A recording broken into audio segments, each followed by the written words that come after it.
பிரியமானவர்களே, இன்றைய காலை பொழுதிலும் கூட இது வானத்தின் வாசல் ஊழியத்தின் மூலம் உங்களை சந்திப்பதில் கர்த்தருக்குள் மிகுந்த சந்தோஷம் அடைகிறேன்.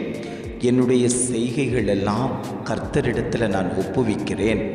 ஆனாலும் என் காரியத்தில் கர்த்தர் எந்த ஒரு நன்மையும் செய்யாதது போல் இருக்கிறதே. சத்ருவானவன் எல்லாவற்றையும் வாரிக்கொண்டு போனது போல் இருக்கிறதே. எந்த ஒரு நன்மையும் என் கரத்தில் வரவில்லையே. நான் என்ன செய்வேன் என்று தேவ சமூகத்தில் அழுது விழித்து கொண்டிருக்கக்கூடிய அநேக ஜனங்கள் உண்டு. அந்த ஜனங்களை பார்த்து ஆண்டவர் சொல்லுகிறார், உன் செய்கைகளுக்கு தக்க பலனை நான் உனக்கு தருவேன் என்று இன்றைய காலை பொழுதில் ஒவ்வொரு குடும்பங்களையும் பார்த்து ஆண்டவர் வாக்கு கொடுத்து கொண்டிருக்கிறார்.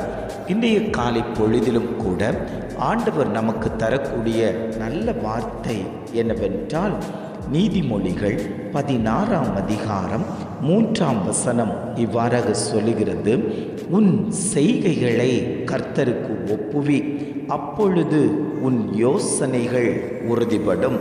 வசனம் இவ்வாறாக சொல்லுகிறது, உன் செய்கைகளை கர்த்தருக்கு ஒப்புவி, அப்பொழுது உன் யோசனைகள் உறுதிப்படும். இன்றைக்கு அநேகர் அவர்கள் செய்யக்கூடிய காரியங்களை கர்த்தர் சமூகத்தில் ஒப்புவிக்கக்கூடிய ஜனங்களாய் இருக்கிறார்களாம், அல்லது மனிதனிடத்தில் ஒப்புவிக்கக்கூடிய ஜனங்களாய் இருக்கிறார்களாம்.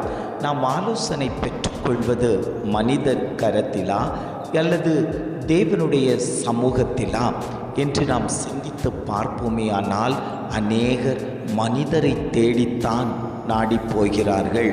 அநேக காரியங்களை அந்த மனுஷனிடத்தில் சொன்னால் நிறைவேற்றப்படும், அந்த பெரிய நபரிடத்தில் சொன்னால் என் காரியம் நிறைவேற்றப்படும். ஆவியானவர் குடும்பங்களை பார்த்து சொல்லுகிறார், நான் உனக்கு போதித்து வழிநடத்தக்கூடிய தெய்வம், நான் உனக்கு ஆலோசனை தரக்கூடிய தெய்வம், நான் உன்னோடு கூட இருக்கிறேன் என்று வாக்குத்தத்தம் பண்ணினவரை மறந்துவிட்டு இன்றைக்கு தன்னுடைய காரியங்களை, தன்னுடைய ஆலோசனைகளை மனிதனிடத்தில் கேட்டுக்கொண்டு மனுஷன் பாவ வழிகளுக்குள்ளாடி வழிநடத்தி கொண்டு போகக்கூடிய சூழ்நிலையில் இருந்து கொண்டிருக்கக்கூடிய ஒவ்வொரு ஜனத்தையும் பார்த்தாண்டவர் சொல்லுகிறார், மனுஷனை நம்புவதை பார்க்கிலும் கர்த்தர் பேரில் பற்றுதலாய் இருப்பதே நலம். மனுஷனை நம்பி நம்பி உன்னுடைய நன்மைகள் எல்லாவற்றையும் இழந்து போய் நிற்கிறான். வஞ்சகமாய் பேசுவது, நயமாய் பேசுவது, எல்லா காரியத்தையும் நான் செய்து தருகிறேன் என்று சொல்லி உன்னிடத்திலிருந்து அபகரித்து கொண்டு போகக்கூடிய சூழ்நிலையில் இருந்து கொண்டிருக்கக்கூடிய உங்களை பார்த்துத்தான் ஆண்டவர் சொல்லுகிறார், ஆண்டவரிடத்தில் ஆலோசனையை பெற்றுக்கொண்டு நீ மனுஷனை நம்பாதே. ஆண்டவர் உனக்காக பரிந்து பேசக்கூடிய தெய்வம். எந்த இடத்துல தீங்கு இருக்கிறது, எந்த இடத்துல நன்மை இருக்கிறது என்பதை ஆராய்ந்து அறிந்து சொல்லித்தரக்கூடிய தெய்வத்தை நீ ஒருபோதும் மறந்து விடாதே. அந்த தெய்வத்தை நீ இறுக்கமாய் பிடித்து கொள்வாயானால் உன் வாழ்க்கை மேன்மை அடையும், உன் வாழ்க்கை உயர்த்தப்படும், உன் வாழ்க்கையில் ஒரு செழிப்பு உண்டாகும், உன் வாழ்க்கையில் ஒரு நீரூற்று புறப்பட ஆரம்பிக்கும். கர்த்தர் சமூகத்தில் காத்திருந்து ஜெயம் பெற்ற அநேக பரிசுத்தவான்கள் இருக்கிறார்கள். இன்றைக்கு நீ கர்த்தர் சமூகத்தில் அமர்ந்திருப்பேன் என்று ஒப்புக்கொடு. உன்னுடைய காரியம் வாய்க்கப்பட போகிறது. உன்னுடைய காரியத்தை கர்த்தர் நிறைவேற்றி தரப்போகிறார். ஏது காரியத்தில் தோற்று போய் நிற்கிறீர்களோ அந்த காரியத்தில் கர்த்தர் ஆலோசனைகளை தந்து ஜெயத்தை தரப்போகிறேன் என்று ஆவியானவர் வாக்கு கொடுத்து கொண்டிருக்கிறார். எத்தனை பேர் தைரியமாய் சொல்ல முடியும், ஆண்டவரே என் வாழ்க்கையில் கர்த்தருடைய ஆலோசனையின்படி நான் நடக்கிறதற்கு சித்தமாய் இருக்கிறேன். அவர் என் வாழ்க்கையை புடமிடட்டும், வார்த்தையால் வசனத்தால் புடமிடட்டும். பாவியாகி என்னை ரட்சிப்பதற்காக வந்த தெய்வம் என்னை கரம் பிடித்து நடத்தும்படியாய் நாங்கள் கேட்கிறோம். ஆண்டவரே, கேட்கிற எவனும் பெற்றுக்கொள்கிறான் என்று சொல்லப்பட்டுள்ளது போல நாங்கள் கேட்கும் போதே எங்களுக்கு நல்ல ஞானத்தை கொடுத்து, நல்ல ஆலோசனையை கொடுத்து, ஏது வழிகளில் போக வேண்டும் என்பதை காண்பித்து கொடுக்கக்கூடிய தெய்வம் நீரல்லவோ ஆண்டவரே. இந்த வேளையிலும் கூட உம்முடைய சமூகத்தில் உம்முடைய பாதபடியில் உம்முடைய பிள்ளைகளாய் நாங்கள் வந்து நிற்கிறோம் ஆண்டவரே. எங்களுக்கு ஒரு ஆலோசனை வேண்டும். எங்களுடைய பலனை எதிர்பார்த்து நாங்கள் காத்திருக்கும் போது சத்துருவானவன் அந்த பலனை வாரிக்கொண்டு போகிறானே. சத்துருவானவன் குடும்பங்களை ரெண்டகம் பண்ணி கொண்டு இருக்கிறானே. சத்துருவானவன் குடும்பத்துக்குள் பல பிரச்சனைகளை போராட்டங்களை கொண்டு வந்து போட்டு குடும்பங்களுக்குள் பிரிவினையை உண்டு பண்ணி கொண்டிருக்கக்கூடிய அந்த பொல்லாங்கனாகிய சத்துருவின் சாம்ராஜ்யத்தை கர்த்தர் அழித்து போடும்படியாய் நாங்கள் உம்மை நோக்கி பார்க்கிறோம் ஆண்டவரே. உம்மை நோக்கி பார்க்கிறவர்கள் ஒருபோதும் வெட்கப்பட்டு போனதில்லை என்று சொன்ன பிரகாரம் ஆண்டவரே, நாங்கள் வெட்கப்பட்டு போகாதபடிக்கு தேவன் எங்கள் தலைகளை உயர்த்தணும் ஆண்டவரே. காண்டா மிருகத்துக்கு ஒத்த பலனை நான் உனக்கு தருவேன் என்று வாக்குத்தத்தம் பண்ணின தகப்பன் நீரல்லவோ ஆண்டவரே. இன்றைக்கு எங்களுடைய மாம்சத்தை பீத்து எடுக்க நினைக்கிற, பலவீனப்படுத்த நினைக்கிற பொல்லாங்கனுடைய அத்தனை சூட்சமங்களையும் கர்த்தர் முறியடிக்கும்படியாய் நாங்கள் ஜெபிக்கிறோம் ஆண்டவரே. எங்களுடைய செய்கைகளை நாங்கள் உம்முடைய சமூகத்தில் ஒப்புவிக்கக்கூடிய ஞானத்தை தரணும் ஆண்டவரே. நான் தான் பெரிய ஆள், நான் தான் இதையெல்லாம் செய்தால் நடக்கும்னு சொல்லக்கூடிய அந்த மேன்மை பாராட்டுதல் எங்களுக்குள்ளாடி வேண்டாம் ஆண்டவரே.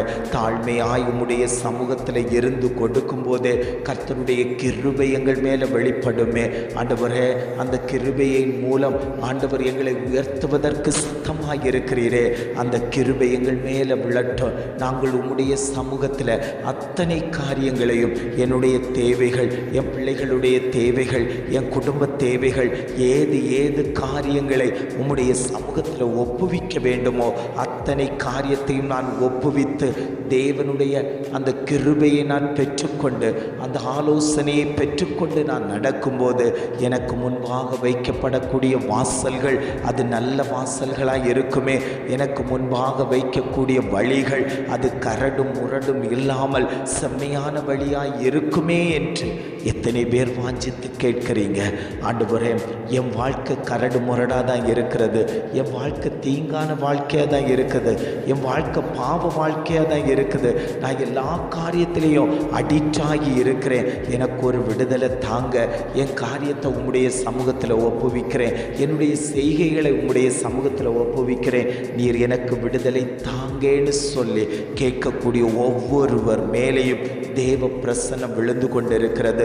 ஆண்டவர் சொல்லுகிறார், நான் அந்த அபிஷேகத்தை உங்கள் சிரசின் மேலே ஊற்றி தருவேன் என்று இன்றைய காலை பொழுதில் ஒவ்வொரு குடும்பங்களையும் பார்த்து ஆண்டவர் வாக்கு கொடுத்து கொண்டிருக்கிறார்.